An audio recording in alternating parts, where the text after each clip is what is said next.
Good evening. Welcome to the studio this evening. Sorry, I was just distracted because this fella, he's under the desk. I could just hear some scratching. But he's having a wash and will probably curl up asleep, so I shall leave him alone. And Junior sat over there.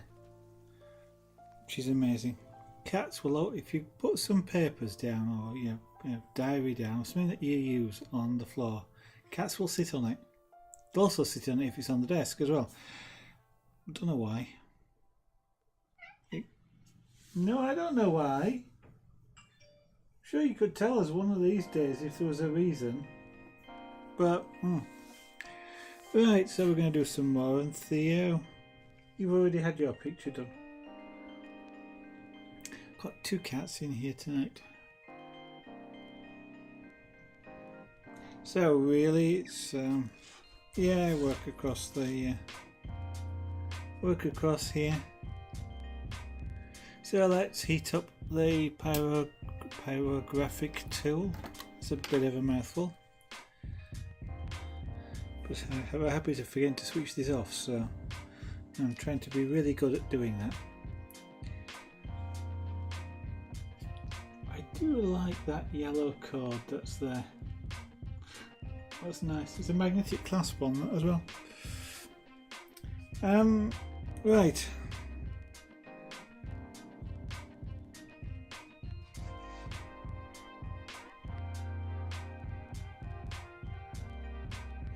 So we are just adding tone, darkening down the shades that we've got here. Not really changing it, and well, the intent is not really to change much of the contrast, but just to generally lower everything down in terms of shade.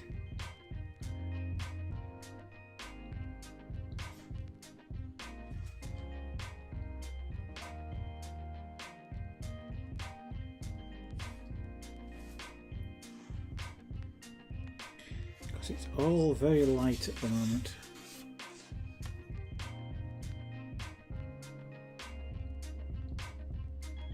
That's better. The reason I was saying that's better there is because just as I was using this tool, it was scratching. It wasn't running quite right, and it was just a matter of how I was holding it. I just wasn't at quite the right angle.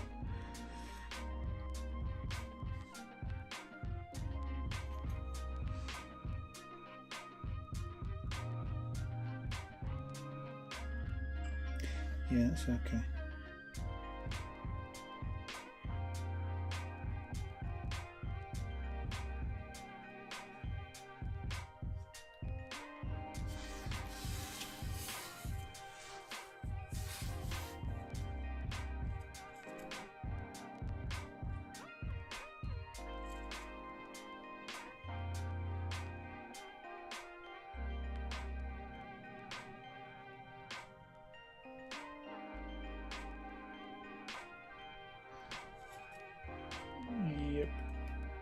Okay, yeah, that's fine. So I'm just working out exactly what I wanted and where.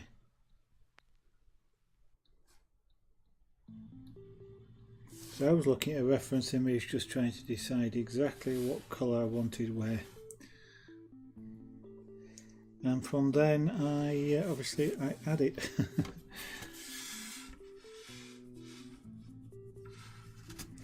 Now then.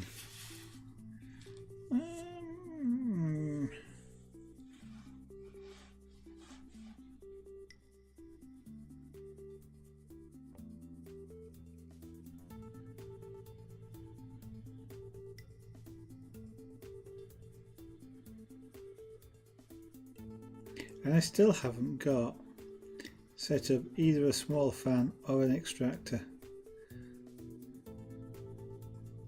just to avoid the byproducts of this process, which is can irritate your eyes.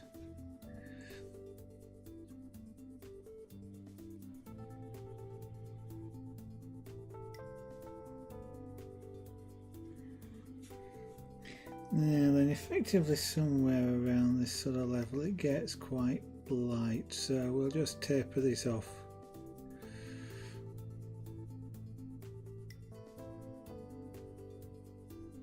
Like that there. This is almost, it's a really dark red. What colour's your collar? Can't tell. But it's in the reference image. It looks like a really dark black collar. I don't think he's ever had a black collar, but it must be just the real dark shade that you can't see. Can't see what it is.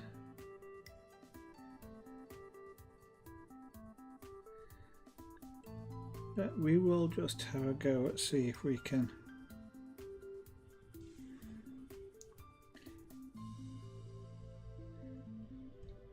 make it distinguishable.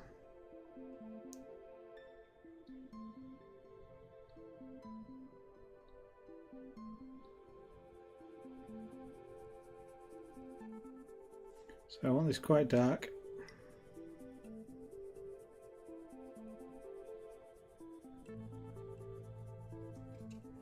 She's making my thumb hot.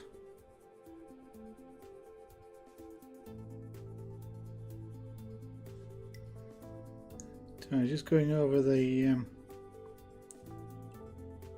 ring.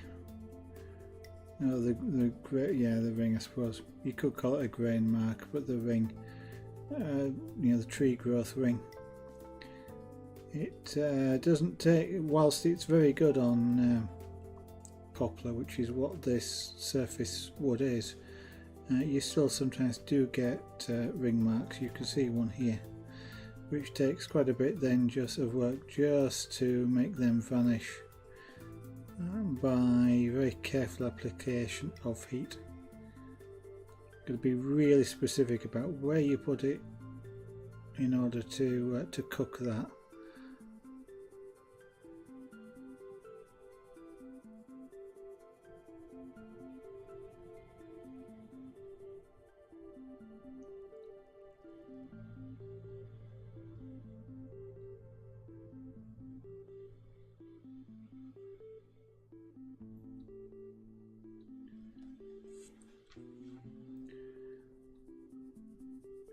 So I'm applying a lot of heat to this.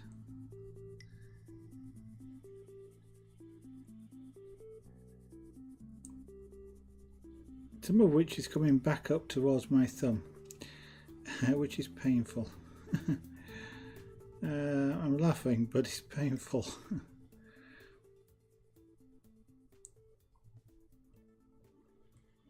So just trying to keep my fingers away from the front of this tool, because that's where most of the heat is going, up the front.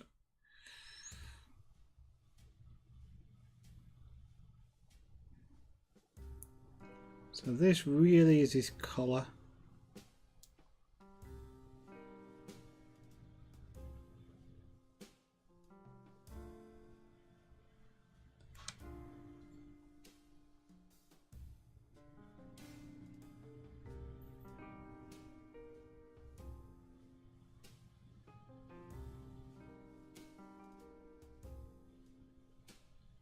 Well, that's quite a nice transition there. Right, now that in person, I was going to say in preference, in person, that has got a, you know, slightly distinguishable from the dark around here. Actually, it is showing up on the camera as well. So you see, like the what is effectively his collar. Whether you can tell it's his collar, I don't know, but it doesn't look too bad. That also reminds me. Our little fella here has an M mark.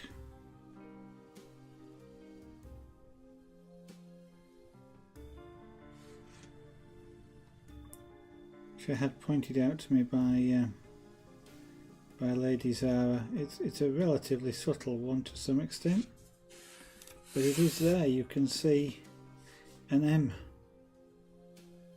on his forehead.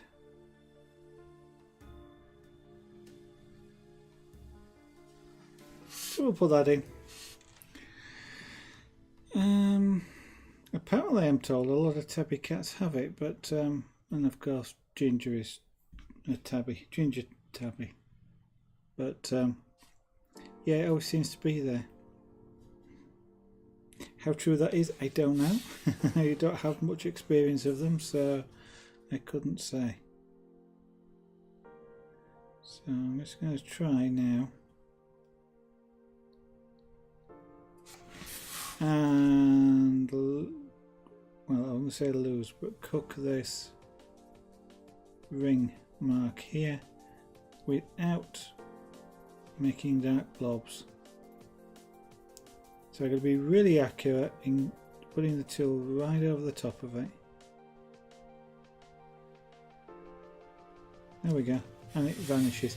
Nice thing to have created a little bit of a black blob, but that is the nice thing about poplar, is you can do that. Some woods are a lot harder to do that with. So woods, actually pine can be quite hard to do that with. Now then, try and decide which way I want to do this.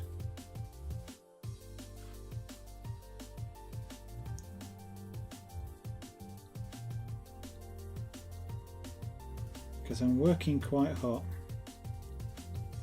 here with the tool.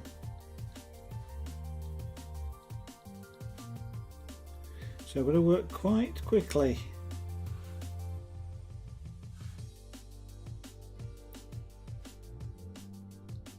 In order that I don't go too brown, too dark.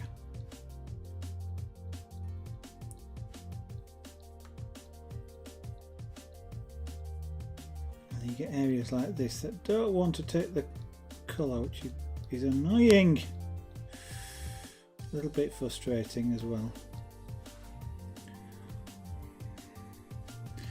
This is where I probably should turn down the heat a little bit. Because it was turned up to do the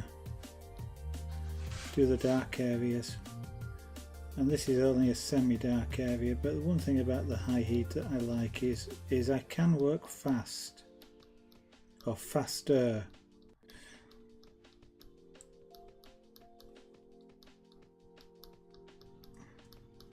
So I can, to some extent, work like with a pencil. But I end up having to concentrate quite a bit to do it, and I really don't want lines, and I'm getting lines because I'm working fast. I've got to hold the pen in just the right position.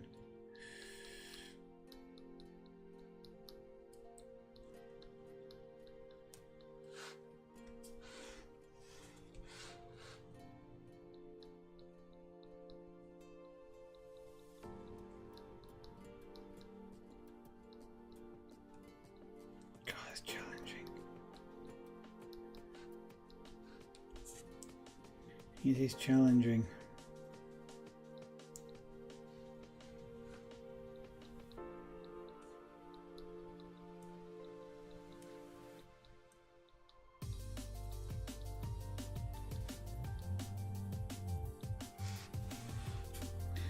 It's fun,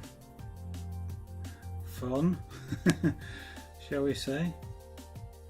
But it is kind of like hard work when you're working at high heat levels. Don't want that dark, really.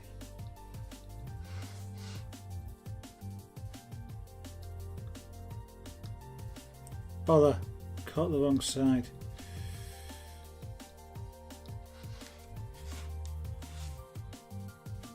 Turn it down. So let's go down quite a bit. Caught the wrong side of the tool. The right hand side is actually hotter than the left, and I've caught it there, and I've got that mark. I'll do something about that soon, but have you gone, Theo? Felix? Felix has gone, not Felix, Junior. Junior has gone. Right, so what I want to do now is just generally darken down this area again.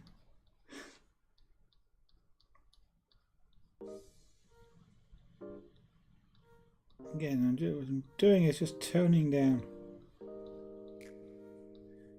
darkening the whole thing in this area here.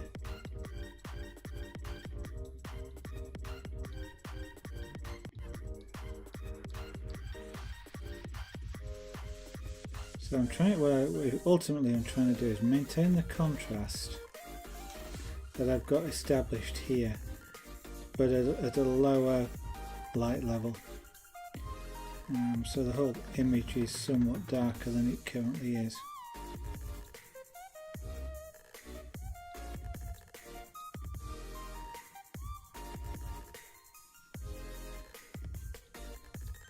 And that actually allows me a greater tonal range, or essentially a greater tonal range across the surface, because this, for example, is much too white. And I do want to put a bit of detail into there, and I might not. But at the moment, it looks really white. It's a bit like it's washed out on the camera if you're looking at it.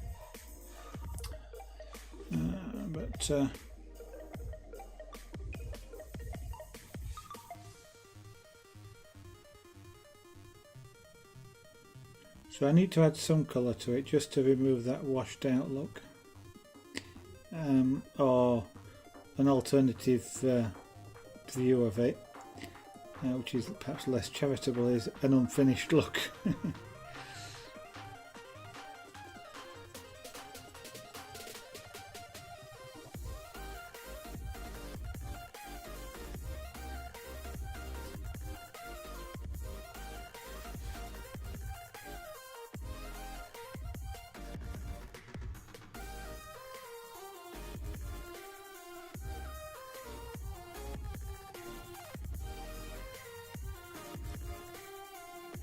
So now that I've turned the heat down, it's not colouring the wood as quickly, which is good from the perspective of I'm not getting random burns.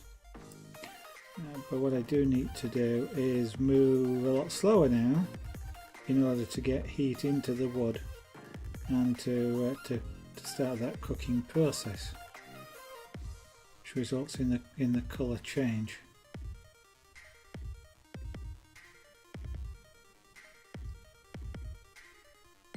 And that's part of the skill of learning this. It's quite something it's not as easy as it sounds to slow down. Or rather, I will say, it's not I don't find it as easy as it sounds to slow down, because you're kind of used to using either electronic pencils or real pencils for that matter, and you obviously can sketch quite quickly with pencils and shade, but when it comes to sort of cooking material like this, you can't. Cooking takes time.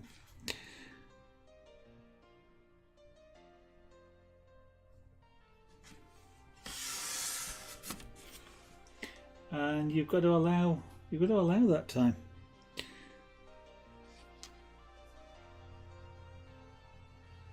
And that's one of the hardest things I find to do, is actually just to effectively just slow down.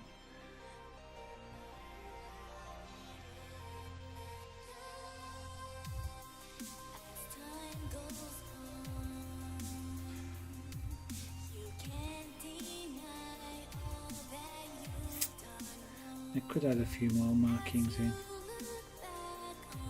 but we shall see as we go along. That's going along nicely-ish sort of now. I think I've got to really come in underneath his eye around here and up over the side. So his eye socket is sort of around here. So he's sort of into his cheekbones, I guess. And across sort of a slight area here out around. So this area down here is all somewhat darker. And under here as well. This area just above his eye is lighter because of the way in which, of course, the fur skin rolls over to go towards the eyelid, so it's catching more light than the skin below it, which of course is facing in a different direction.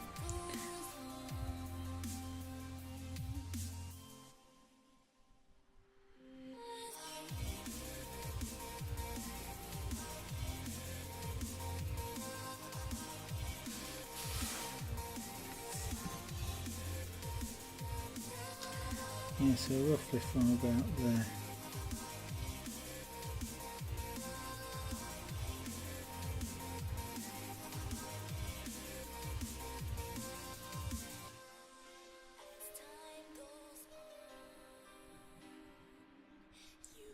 That you know, heat, control of heat, is really what all of this style of pyrography is about.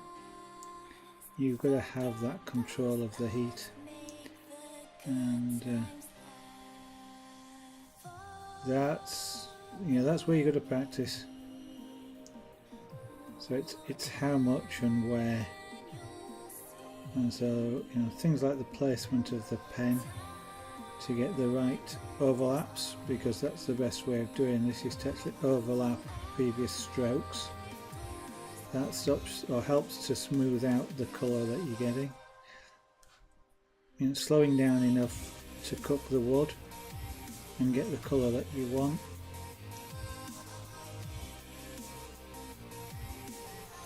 All of which is hopefully I'm making it look easy, even though it's not easy for me, and I am by no means completely accomplished at doing it.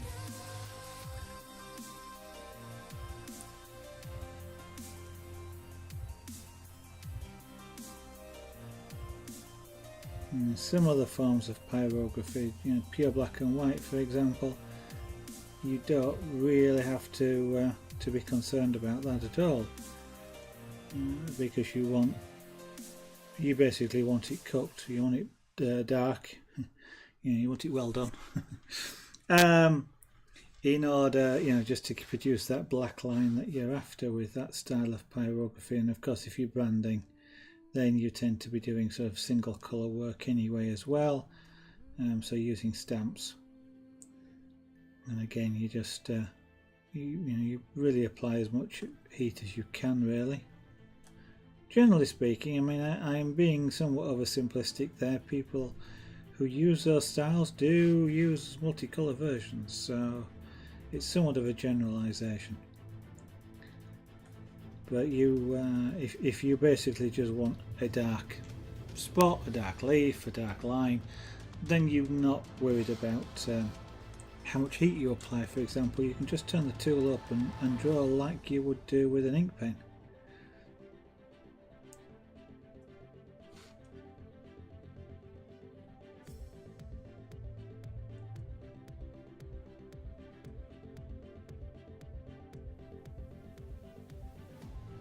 And then you've got a different set of skills employed there.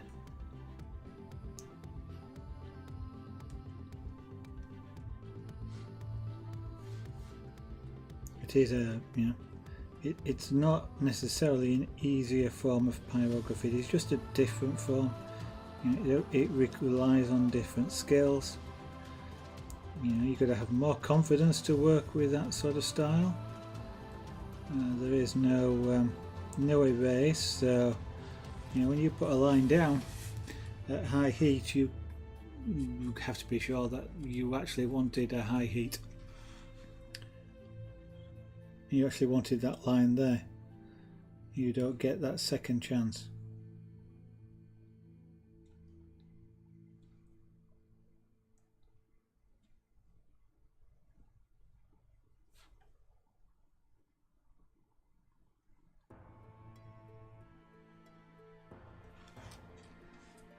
Okay, those colours are coming down quite nicely.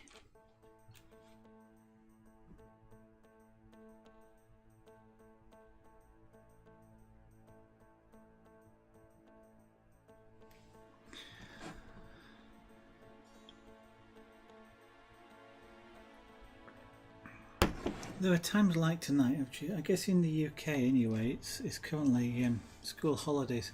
I don't know if it's the same the world over, but certainly in the UK, you notice a distinct difference in people watching the stream during the school holidays, especially in summer. It is really quiet here on Twitch. So if you are watching, feel free obviously to say hello, even if you want to go back to lurking. Just nice to know that people are out there. In the meantime, whether you're out there or not, I will be carrying on, because streaming is two things to me. One is it's a communication with you guys out there about this art form, or any of these art forms that I do. I mean, they're fantastic fun to do, I think they are. And it's my opinion that matters since I'm doing it. But I like to communicate what it is that I'm doing and why I'm doing it. And I'll come back to say more about that in a minute. But it's also me doing art. I get to do art, and have a reason for doing it, as opposed to, I'll do it tomorrow. I love doing it. I like doing it, but I do sometimes need that reason to do it. And you guys being out there is part of that reason. So do, as I say, do feel free to say hello. Before I first started broadcasting, I have, when I looked at pyrography, for example, I thought I'd like to try that. One of the things that I did was do quite a bit of research for a start, firstly on things like machines and the various tools, to get an impression of what was out there. And I also went looking on places like YouTube, because I didn't know Twitch did it then, but on places like YouTube for people doing pyrography. Now a lot of it, pyrography, or even things like wood carving for example, a lot of it that I saw out there was time-lapse. Sometimes it said it was time-lapse and sometimes it didn't, which is kind of naughty. But once you've seen a few of it, you get used to what is time-lapse and what isn't. But time-lapse is great, but if you're wanting to sort of look and sort of say, are they using the same tools that I might be interested in? How are they using them? What do they think about them? And are they getting any problems with them? How are they using them to do whatever it is, create an image? And why are they doing that? And quite a lot of time when I was watching videos, you didn't get any of that. You got, if anybody was talking on a lot of the videos, some of them don't, but some of those artists are absolutely phenomenal artists, like Jean, I assume it's Jean Buick, and I don't think she ever talks, and they're usually in time lapse, but the images she does are absolutely phenomenal. And I don't mind the fact that she doesn't talk in that respect, because I'm just fascinated by the art, and I can study the techniques that she's using in high speed. It's a little bit easy for me. It'd be easier to see them in real time, but she doesn't do it in real time. But I can spend the time studying the techniques, looking in detail to some extent without being distracted by the voice, which of course I could always turn down if there was any. But for a lot of the videos out there, I get somebody saying, "Oh yeah, you want to do a cat? This is how you do it. You've got to use a shader, and it's got to be a 1 inch or ½ inch shader, and you've got to use sort of 215 degrees and at 9 amps of current, and you've got to have a 3 volt too." And it's kind of like, why? It was a lot of the videos were all this prescriptive. You must do it this way, and it's one of the things I've found. There isn't a must involved. There's lots of different ways of doing things. You know, you must do it in one pass. Well, why? I can do the same thing in 2 or 3 passes, and I have less risk. And I kept and often the question I kept asking the screen was why. You know, you're saying that you must do it this way. Why must you do it this way? I mean, there might be a particular reason. You know, there is a particular reason why I would recommend, I wouldn't say you'd have to, but if I'm using thin wood like this, I would recommend using plywood. And there's a particular reason for that. I wouldn't say you'd have to, you can do it without, but very thin wood with a lot of pyrography on it warps. Because you're cooking the wood. When you cook something organic, it shrinks on the top, it pulls the board up. Plywood, because of the way the construction is, tends to resist that quite a lot. So I'd recommend using plywood. You don't have to. You might like the warp effect, and indeed that could be part of the art. So, you know, there's no must about it. But I found that very rarely did I see any videos where somebody was going,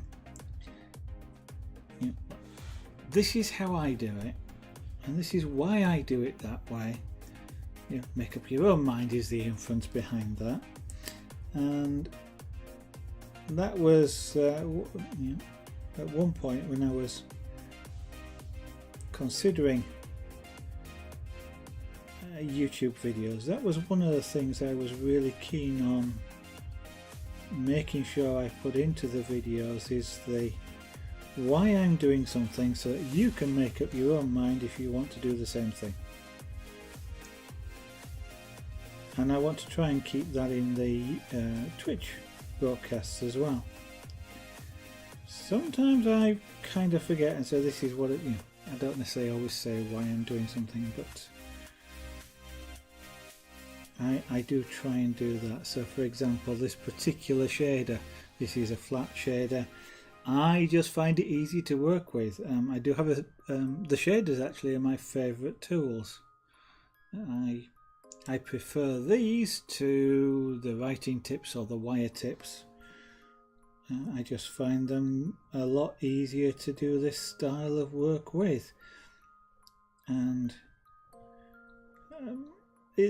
I sort of would toss a coin as to whether a flat shader like this or a spoon shader is my favourite, absolute favourite. Probably this flat shader. And you know, why I don't use the bigger, wider shaders is because I find they don't have or the one that I've got, again, it's related to me, the one that I've got doesn't give me a consistent heat across it, and so I find it a little bit harder to work with. Not that it's impossible to work with, and it may well be, I just need more practice with it. So perhaps what I ought to be doing is some more practice pieces. But you know, that's part of the philosophy of the channel, if you like, is to say why I'm doing things, so that you can make up your own mind if it's something that interests you, as to whether you want to do what I do or do things your own way, which is perfectly valid and perfectly fine. I certainly aren't going to get upset, and if you find a better way of doing something, please let me know.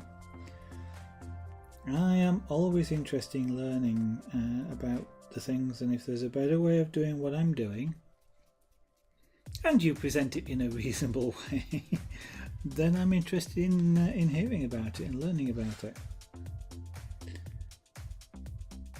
Improving my craft skills or artist skills, whatever you want to call them, is all part of it.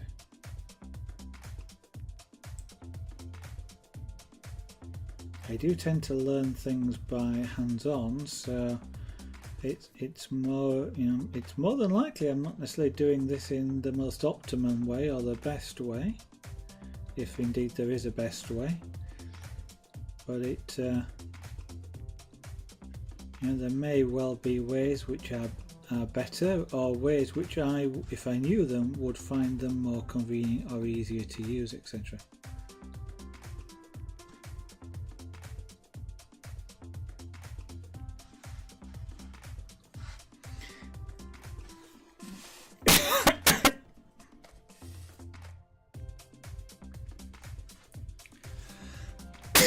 Oh, and I suppose what I would say now is, if that's a philosophy that you like about this channel and you are interested in seeing more of what I do on this channel, then I obviously will encourage you, as I'm sure most streamers would, to actually follow the channel. Push that follow button. It does help the channel. And tell the people that you come across, let them come and see the channel for themselves as well. And if you feel that you would like to financially support the channel, then you are of course welcome to do so. I would be very grateful for that. These sorts of materials, as with any of the streamers, the content that we make actually costs money to do, and whether it's buying a game to broadcast or whether it's buying wood, the materials that you need are not necessarily cheap, and things like lighting rigs, camera rigs, and other things like that all contribute to the costs of the channel. And whilst I'm quite happy paying those, it does mean perhaps I can't make as much content as I would like. I might end up doing more pyrography than other things because I've got a stack of hardboard which is I use for practice, but it's a cheaper material, so you might see a lot of practice pieces.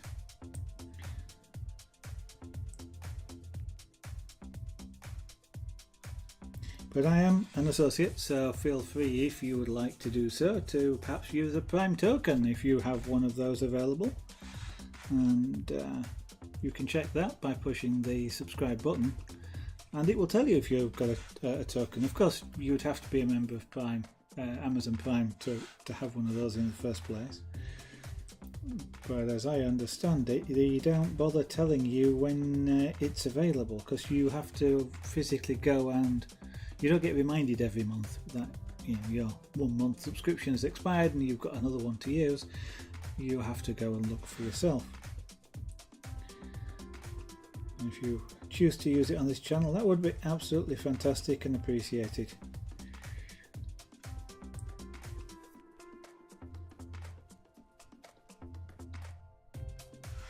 Or if you enjoy sending bits, you can do that as well.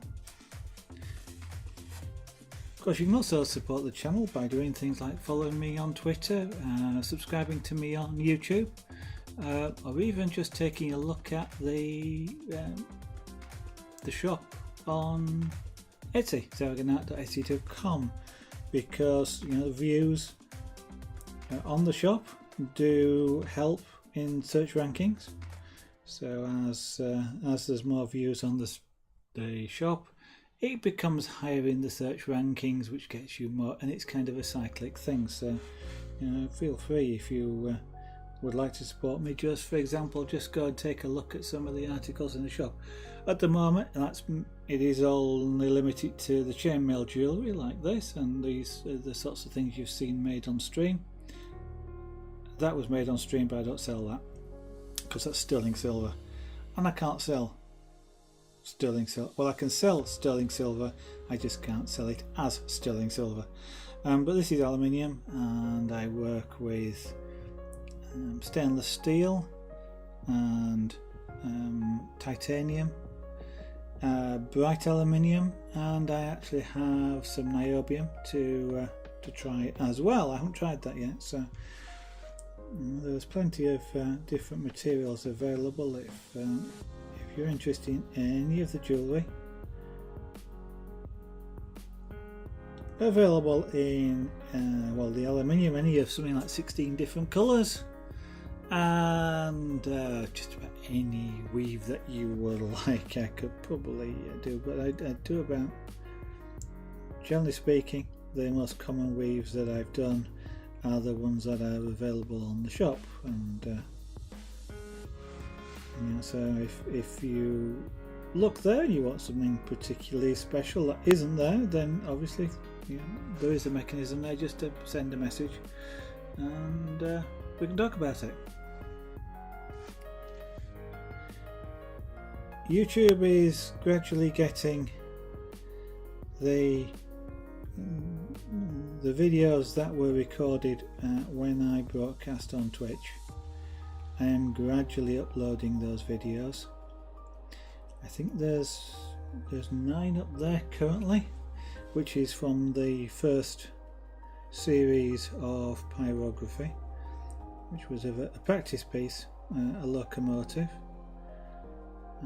what in the UK is described as a Class 66, which is what they describe as a heavy hull locomotive. It just looked nice to me when I was looking for something that I wanted to practice some pyrography with, and it had long shiny panels, and trying to get long shiny panels is quite difficult in pyrography, trying to get that consistent colour, so it made a good practice piece. But they are uploaded. They're in real time.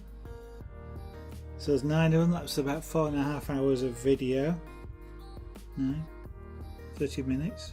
Yeah, 4.5 hours of video. That sounds short, but maybe. Yes, 4.5 hours of video if you watch them in real time. And currently rendering, if it's not yet finished, is a time lapse of the same thing. So if you just would like to see the time lapse, then that will go up onto YouTube later this evening, and you'll be able to see in 30 minutes what took 4.5 hours otherwise. So if you want to see the YouTube channel, the details are down here of YouTube, but it is there, as it says, youtube.com/Sarahganart.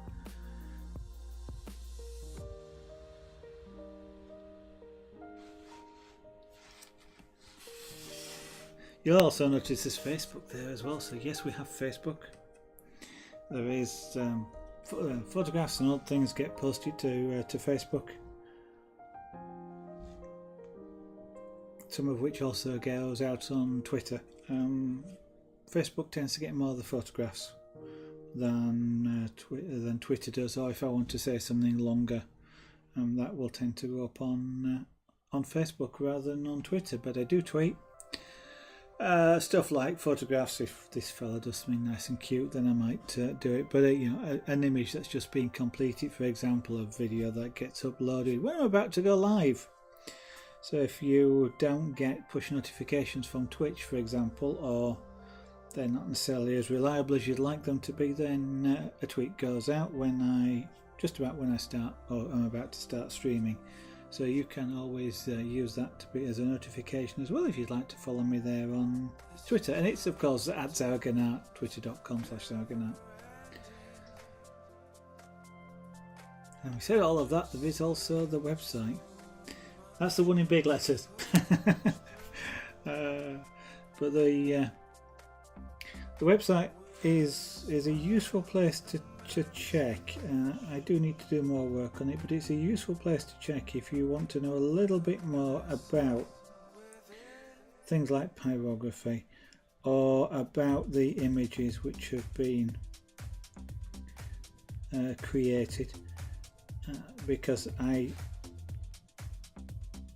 got a full page of that, or even more, that I can actually put in if I choose to do so about the images. So you'll see things like one of the pyrographic images that will pop up here at some point is, for example, I've just realised of one that I thought I might like to do, but you'll see, for example, one that's an elephant, and that is Salute to Sunset.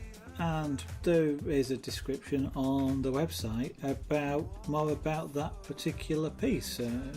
What the idea was, what I see that image as being, because it's a sunset on a savannah. The elephant's raising its trunk. It's a bit like it's sort of doing the last post, or the end of the day, the salute to the sunset, hence the name. And the website explains that sort of thing.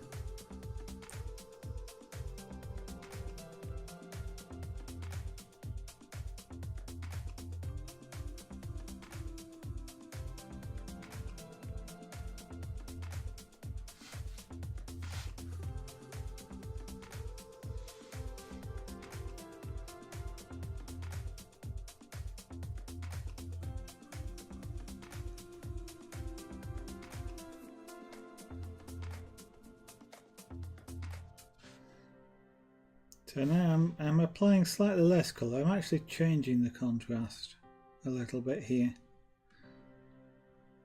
I need to put some colour actually under the eye. That's a bit too white, but just for the moment I just want to leave that as it is and just darken this area down here a little bit.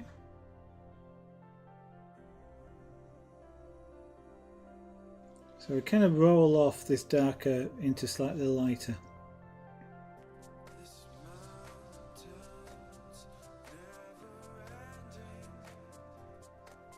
And the reason I want it darker, apart from, as I mentioned at the start, is to give me a little bit more contrast range to adjust the rest across the face. But it's a perspective trick. The darker side here, your brain is associating with shade. It's understanding where the light is, and because of that, it's being fooled into thinking this is further back in a three-dimensional sense than this bit here. So you actually see a three-dimensional face. When you look at it, you see something here where this is sort of stuck out at you and this is a lot further back. I need to do something about that interface there. It's a bit too abrupt. But your eye and your face has been trained on this over millions of years, and so I'm fooling you just by adding this darkness back here. It's pushing that bit of the head further back, and you start to see the curves of the face and the shape.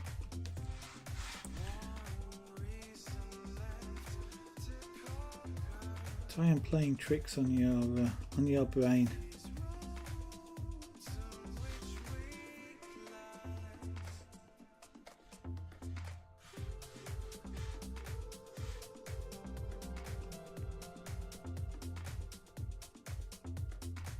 And it is really, well, I find it utterly amazing just how much, a little bit of shade, for example, can just completely change how an image looks and how you perceive that image.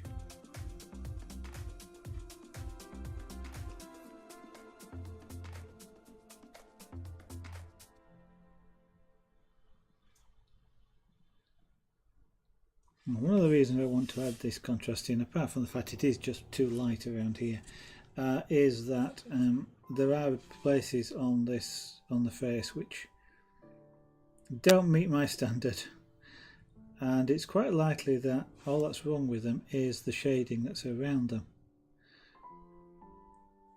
But at the current levels of shade that's there, colour, I don't have the tonal range available to do much about it, if indeed that's what it is, and I'm not 100% sure at the moment.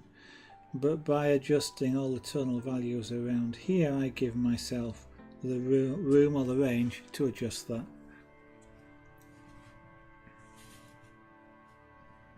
Yeah, this is much too light.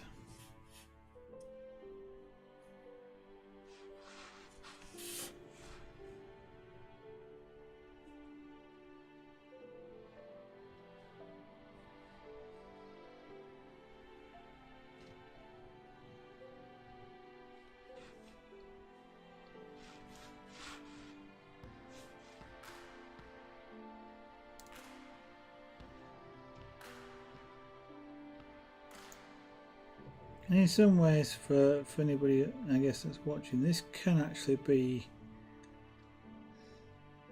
the less interesting part of pyrography. Some of the early stages when you're establishing all the outside lines and the just general blocks, you actually see the image develop quite quickly in terms of, eyes have appeared, and then there's a nose and the ears are suddenly there. And this bit now is a lot more subtle about sort of carving the shapes out of the single, the two-dimensional, turning them three-dimensional.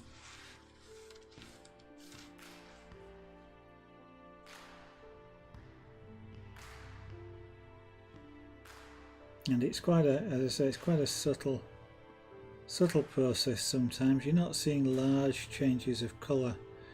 What you may discover is, you'll watch this for a while, and then all of a sudden you might just look away or look back, and all of a sudden you'll go, hey, that's changed, and it looks, suddenly the nose has popped out. Not literally, but it suddenly stands out as though it is a three-dimensional object when it wasn't doing before.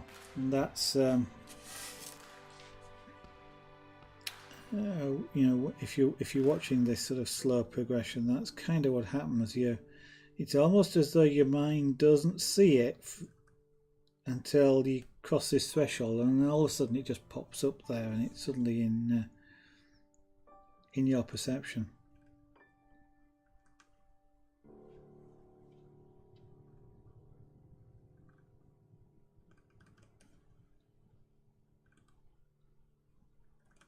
So again, reminding myself to slow down, to work slower.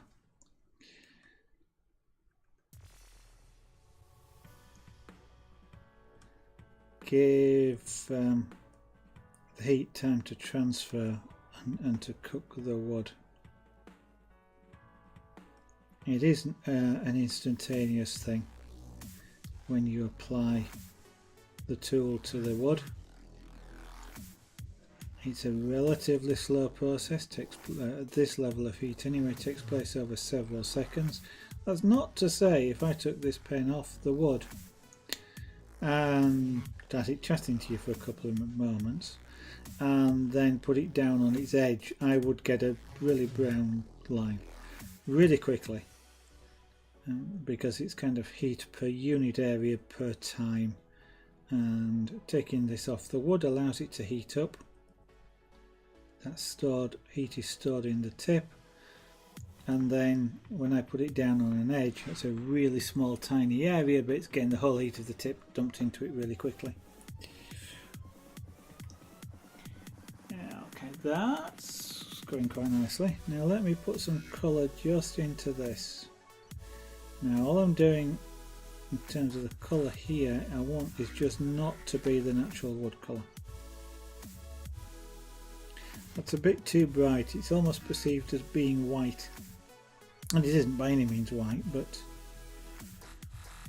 it does tend to be perceived as white, so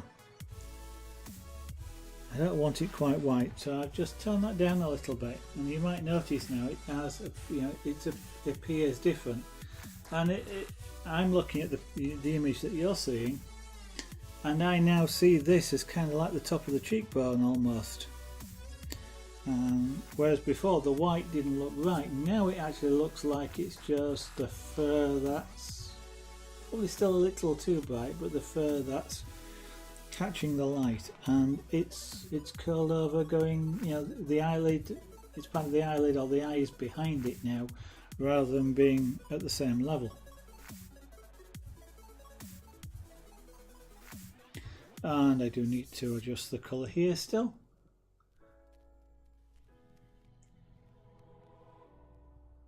But hopefully that is now starting, you are seeing some of the shapes coming in. Time for a drink of coffee.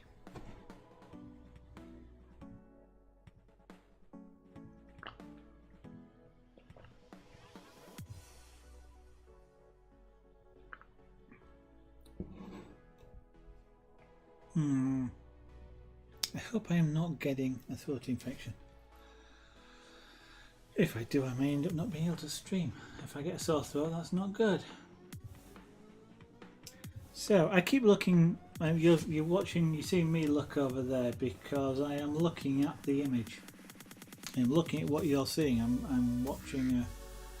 I'm actually watching what I'm broadcasting, not what's coming out of Twitch. But which is quite useful. Even so, there's still a slight delay of about a quarter of a second. But what it allows me to do is to see the image in a slightly different way. It gives me a slightly different perspective on it. If you've been in the channel before, you'll have heard me say this is rather, looking at it on the monitor is rather like standing back 6 feet and looking at it in real life. Just says me standing back. Actually, I've also realised I'm wearing my normal glasses as opposed to my reading glasses or short focus glasses. But I don't need to swap them tonight, which is good. Yeah, I need to subtle that a bit. It's a bit abrupt, is that? Oh, it looks a bit abrupt in the broadcast. You can see sort of the edge of it. And it's not in the right place for you to see the edge of it. It should be up around here. So roughly in that sort of arc.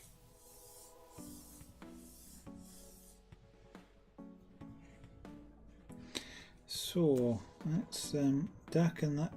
I'll bring that edge. More of a subtle edge. But bring it up a little bit.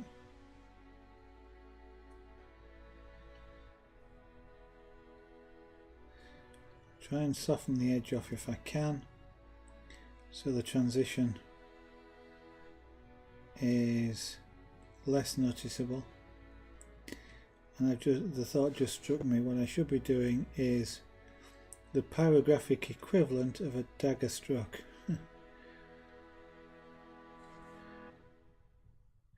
Which is to move slowly and then suddenly start speeding up as I go along the stroke.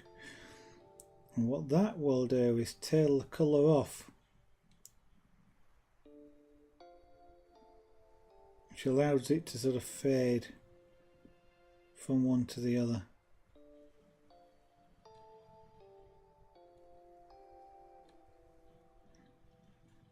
So in airbrushing, a dagger stroke literally is dagger shaped. It starts fat and goes thin to a point. If you imagine that was the sort of a description of the darkness, so it started really dark to a light point, and that's what one of the things I'd be trying to do here, and I have succeeded a little bit in doing that, is it starts dark and then fades out until it's the same colour as up here. Do that smoothly enough and you don't see the transition, and I can still see a little bit of a transition there, and I'll do some more work on it, but that I want to lose that. I want subtle changes here. I don't want there to be edges. I don't want, there is a hard edge on the shadow, but a lot of the time it is a subtle shading, and that's what I'm trying to achieve. And that's my way of doing it. My way of understanding what it is I'm trying to do is describing it, for example, as a pyrographic dagger stroke. As you can see now, it looks odd that this here is lighter than that. It's sort of, because of the markings, it's almost as though this is sort of something that's stuck on the outside, and so I need to make this a similar colour. Jesus, the next step.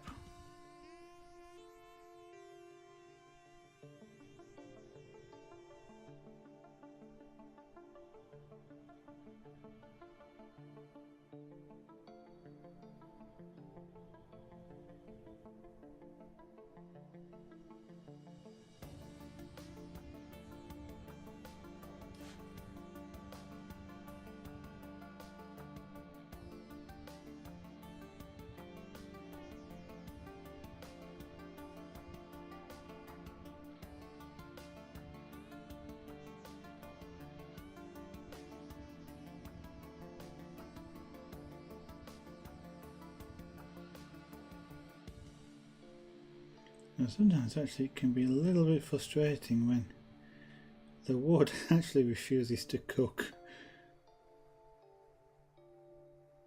It's kind of doing that around here for some reason. The density of the wood will have changed. There'll be something about that, just this area here, which is making it reluctant to change colour. It is going, but it's not making it easy.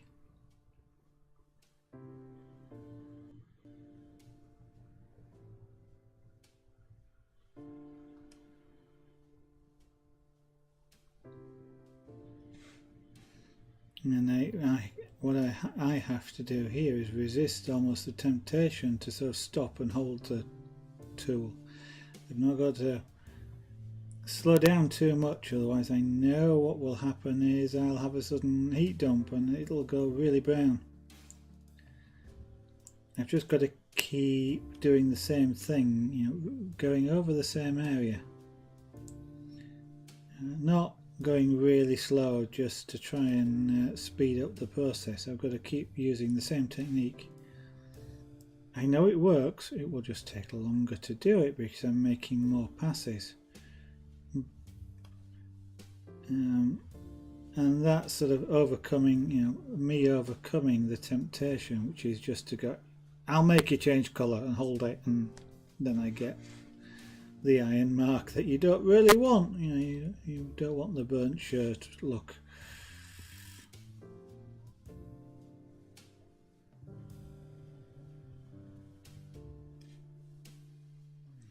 One of the things I been discussing earlier about sort of shading and things like that, one of the things that crossed my mind that I ought to try is a black and white technique of shading, where you shade by creating lines, and the thicker the line and the closer together the lines, the darker it looks.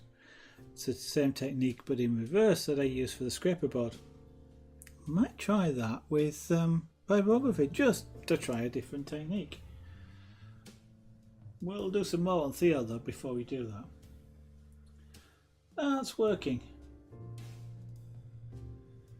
It's not right yet, but it is working. It's working quite nicely. I like that. It is something that I also have to learn, and I kind of know it, but I keep learning it. And that is that, you know, I can look at something like this and it's not right, but it's also not finished. And I know I've got to go back over and do lots of things like this. You know, just lower the colour because it's the right thing to do. And I know that that will change the way in which it looks. So I kind of have to almost, I will say, keep persevering, but that's not actually what I mean. That's kind of like, you know, it's really going wrong and it's never going to work, but I've got to keep trying. That's not what I mean. It is more a case of, I know I just haven't got far enough yet to see what it should look like.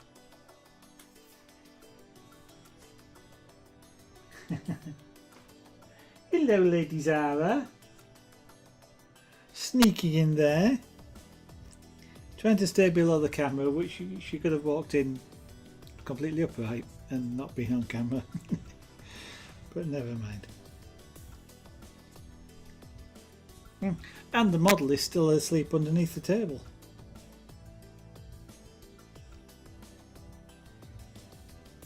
Unfortunately, this camera here won't actually go under the desk. It won't reach under the desk, I don't think, so I can't show you. But he's curled up under there. Kinda don't want to disturb him whilst he's laid asleep.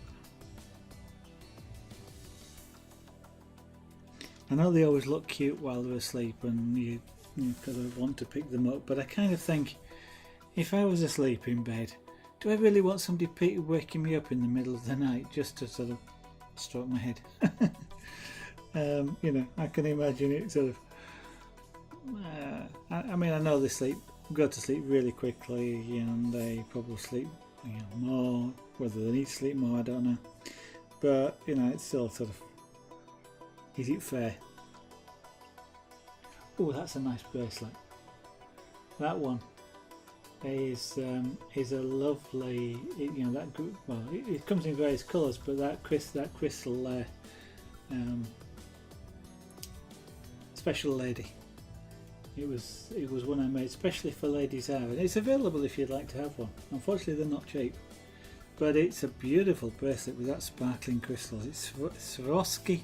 It's a hard one to say. Swarovski, S-W-A-R, but it's Swarovski crystal, and with a little bit of a light, it doesn't have sparkle. It's lovely. Yeah, okay.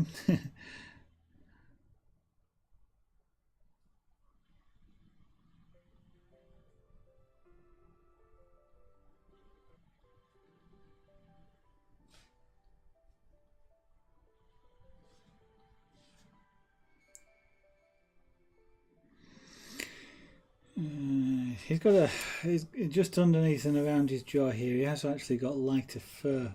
It's kind of like a big smile almost. But it's a subtle lightness. It's not white or anything like that. It's just slightly lighter. And the way the lighting is coming in here is contributing to that. But I'll have to decide whether to put it in. It's a bit like a rim light effect that shows up.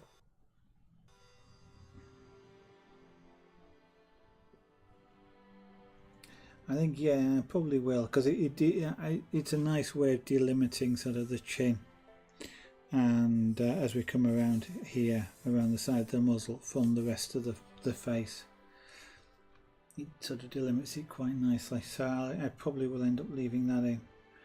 And for the moment, we shall therefore just carry on.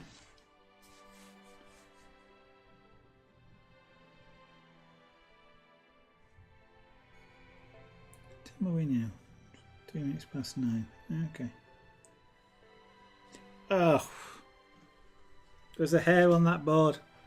If you ever do pyrography, try and keep hairs off of it or off your tool. It smells horrible. In fact, if you were to do leather, it's not quite as bad on leather, unless it's well, even you've got to be careful with tan leather anyway. But anything like that, which is a sort of a reasonably organic substance, but the hair smells terrible. Luckily, it doesn't last very long, but it's a blech.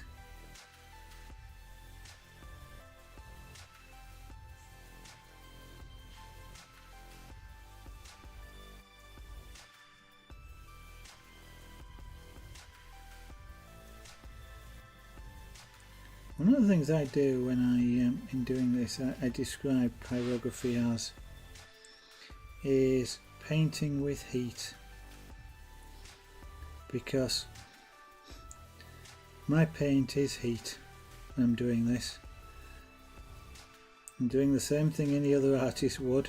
I have to mix colours. I mix them on the canvas, not on a palette. And I have to do all the shading and the perspective and everything else. But my paint, my paint is heat. And I have different colours of heat. It's I have darker colours of heat. I have lighter colours of heat. I even have brush strokes. So it's partly why I describe it as painting with heat, and I have actually done very little painting with brushes, apart from house painting with brushes, but it's sort of very does feel very similar to having a paintbrush in my hand, and having to achieve what I want with paint, and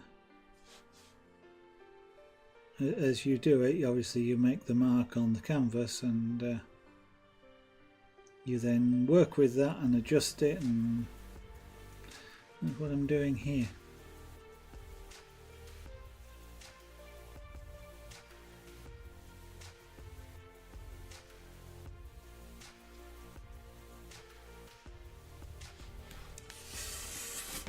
And because there are brush strokes, effectively with pyrography you can see brush strokes with it often. I am making sure that my brush strokes go in the fur direction. So when you're doing things like animal fur, it's or hair for example, always a good idea to brush in the direction of the hair, the fur. If it's running water for example, in the direction of the water flow, because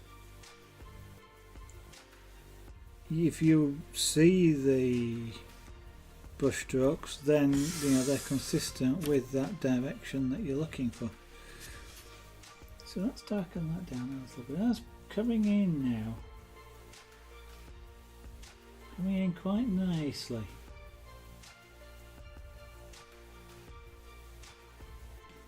His cheek's still too light, but that's work in progress.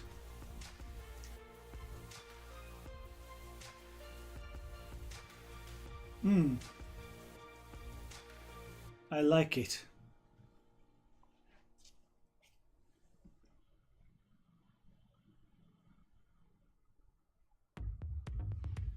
I think I'm talking to myself, but I like it.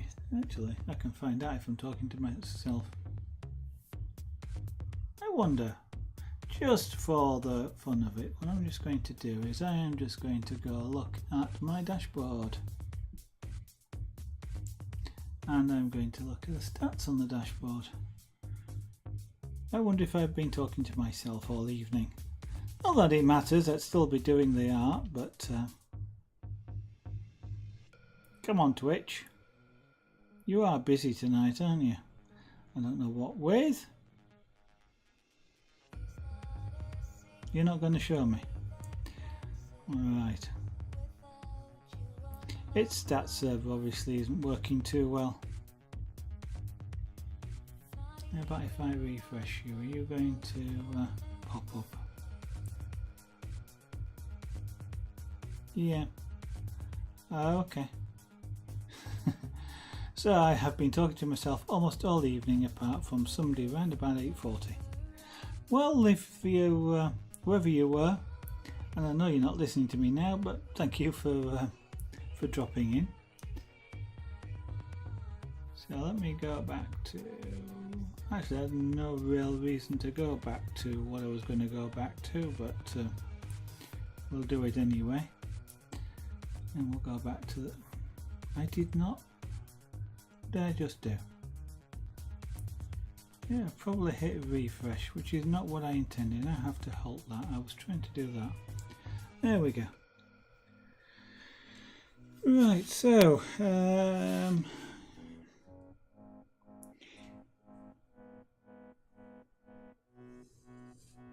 yeah, that wants to be closer to this sort of colour, I think.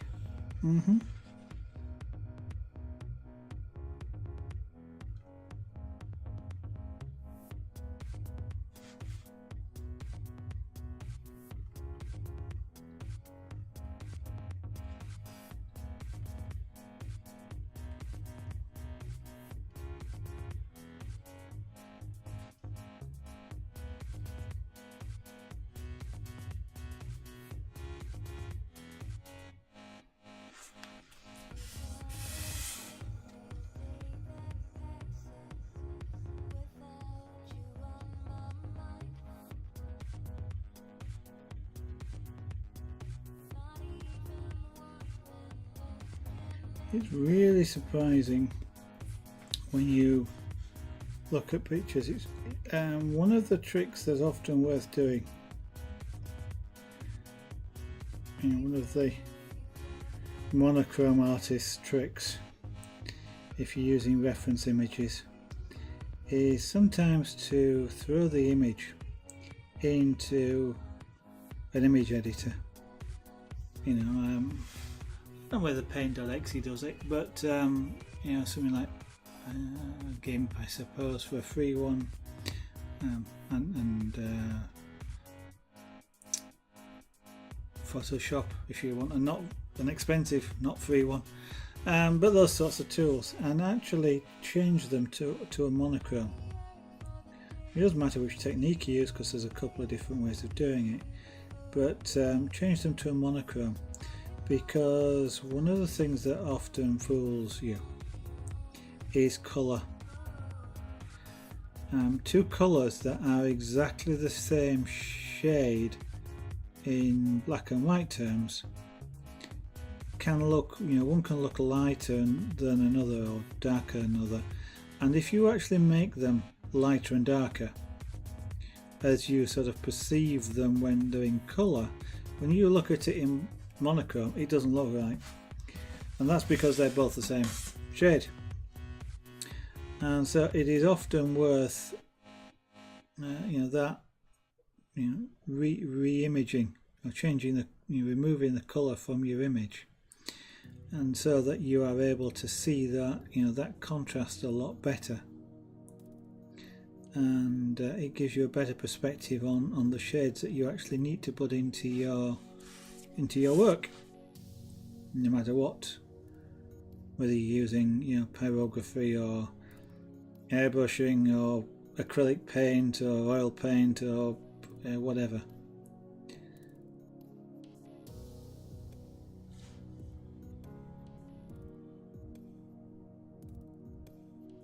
And sometimes also employing the trick of maybe taking a piece of paper and cutting a square out of it and using that to judge shade, so you don't see the rest of the image, you just see the bit that you're looking at.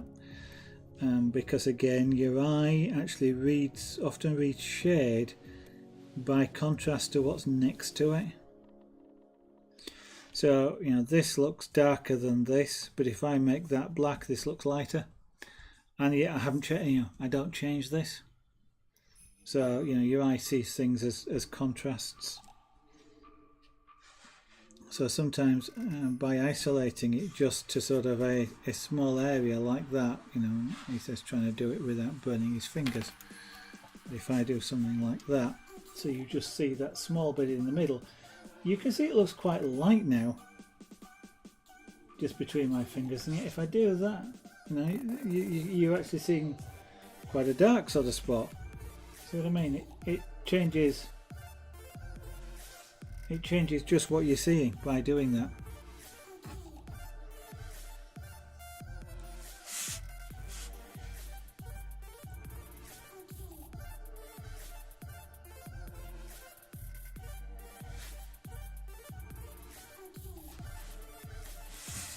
And the transition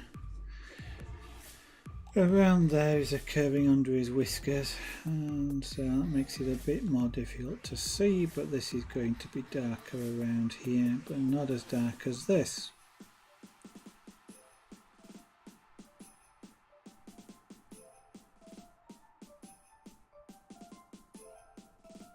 Because this is the side of the face, it's away from the light.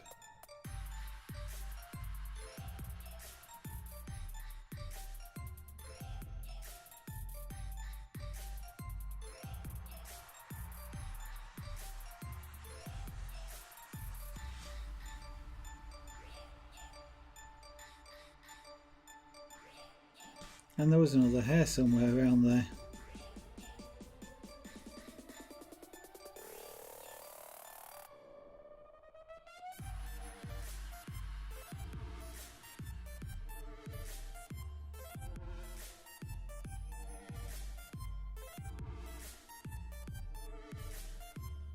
I can see his shadow on that too. Yeah, see little tiny black bits there, that's actually carbonised hair. The hair has a lower, I would say melting point, but carbonisation temperature than wood does.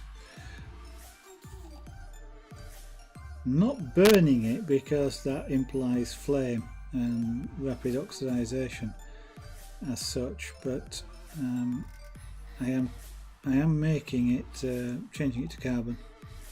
So that's sort of an oxidization process without the flame.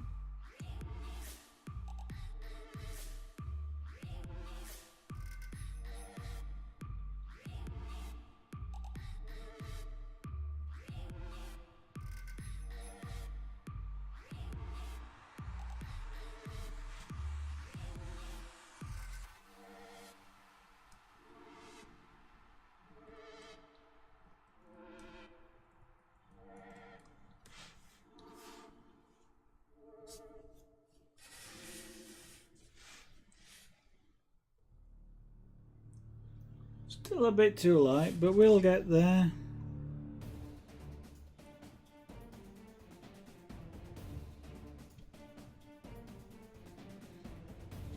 Really ought to have a duplicate monitor in front of me. I suppose really what I ought to do is just monitor my own broadcast, but if I do that on the monitor in front of me large enough, then I can't see chat. I'd rather see chat.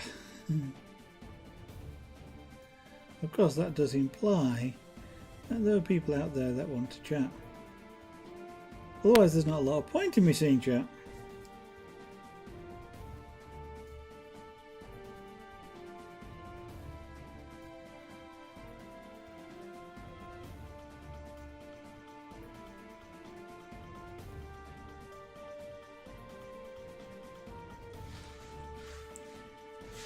Right. I've just decided I've had enough doing this for tonight, so let me turn that off. So that's the image as it is at the moment. It's looking, you know, we've actually done a surprising amount of detail work really on this, and that detail work is now seriously shaping that face. And it does actually make a considerable difference to the image. Now in principle I ought to do some work down here, and I may just let this fade off actually, and probably down here as well, but I do have to do some work down there.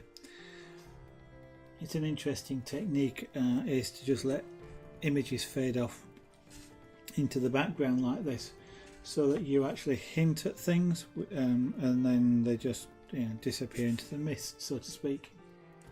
And what that tends to do is, of course, focus your view on the main feature, which is the face. In this particular case, a little kitten staring up at you with longing eyes.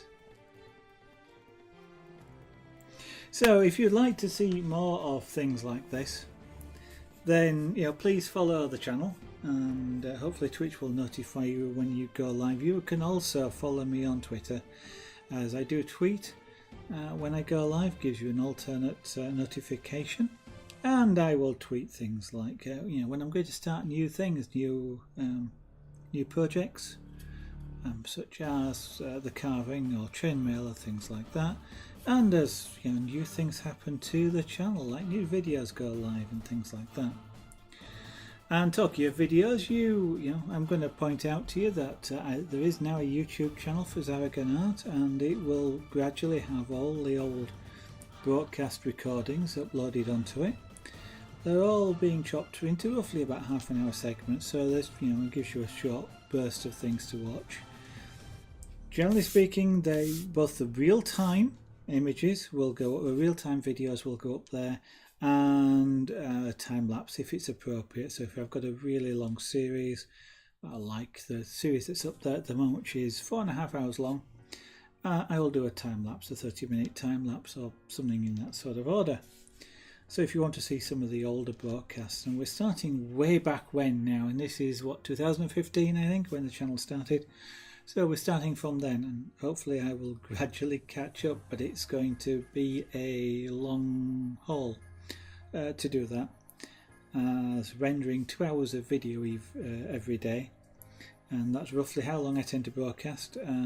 Then that is difficult to get that done in one day, so I'm not ever sure I'm actually ever going to catch up, but we will see. At the moment we are a year behind. And if you are interested in some of these crafts, if you're interested in any of these crafts, would like some of these crafts done by me for yourself, then feel free to contact me here, either on Twitch or on Etsy.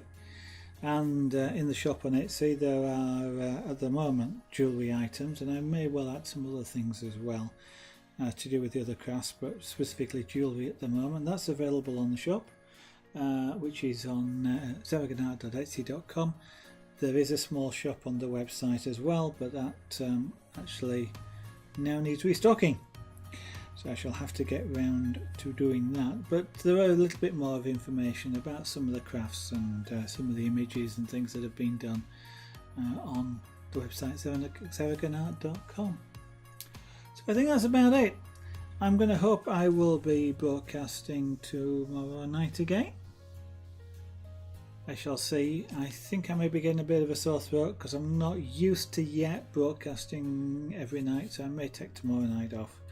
Keep an eye out on Twitter for a notice. I will tweet if I'm going to go live, so if I don't, then it's very likely that I've decided to take a night off and give my voice a rest. So hopefully I will be able to broadcast again on Wednesday night. So in the meantime, thank you for watching. Hope I will see you again in the future, and bye for now.